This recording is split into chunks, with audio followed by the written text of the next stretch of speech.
My name is Dylan Summers. I'm the VP of Government Affairs for Lazarus Naturals.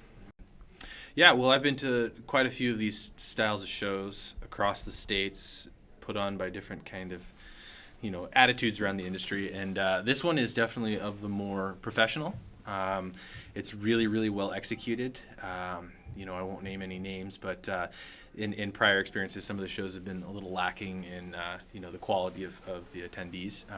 But this is great. I mean, the whole CBD marketplace side of things is great. Mary Lou has just been a pleasure to work with from the beginning with the whole process, and she's very spirited. You can tell she loves what she does. It really shows through her work.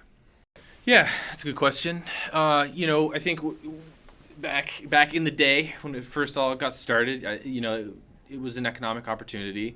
In that frame, it was I-502 had just came through, which is the adult use recreational scheme in Washington, and it was kind of a big to do to try to get into the cannabis space. We were young, we jumped in, we learned quick that the type of folks that were on the marijuana side, they were fine, but it was kind of like there was this transfer of kind of the old school, the black market, really the old school market coming in.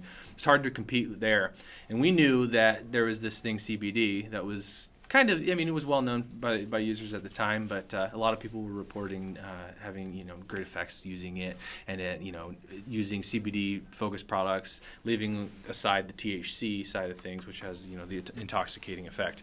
They didn't want that intoxicating effect. They gravitated towards CBD.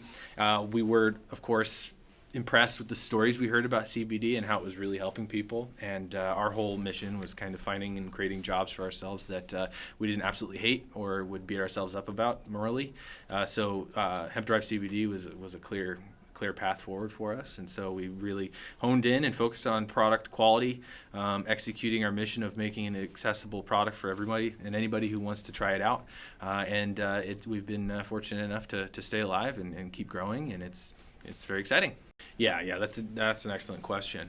There's a lot of folks out there that are riding the wave, and I think a good way to deduce whether or not the brand you like is playing by the rules or not is really kind of focusing in on, do they advertise, do they publish their test results, following up. I know it's kind of difficult, me being in the industry, I know what test analyses look like and what a good COA is and what a bunk COA is, but really kind of familiarizing yourself with that process and understanding, okay, this brand here is selling me CBD, but they're not giving me any documentation about whether or not it even has CBD, let alone the possibility that it's an adulterated product, pesticides, heavy metals.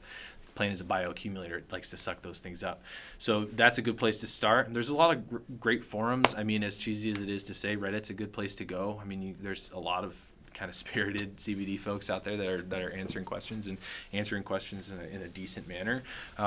There's other user groups like CBD Oil Users Group on Facebook is a good group.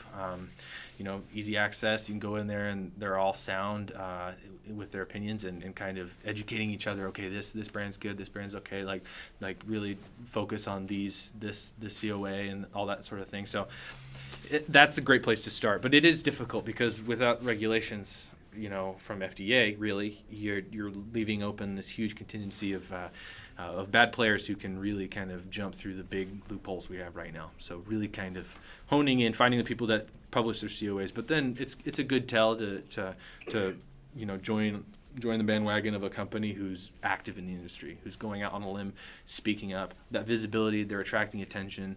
They usually indicates that they're willing to have that attention, that light shined on them without getting in trouble. Really is what it comes down to, yeah.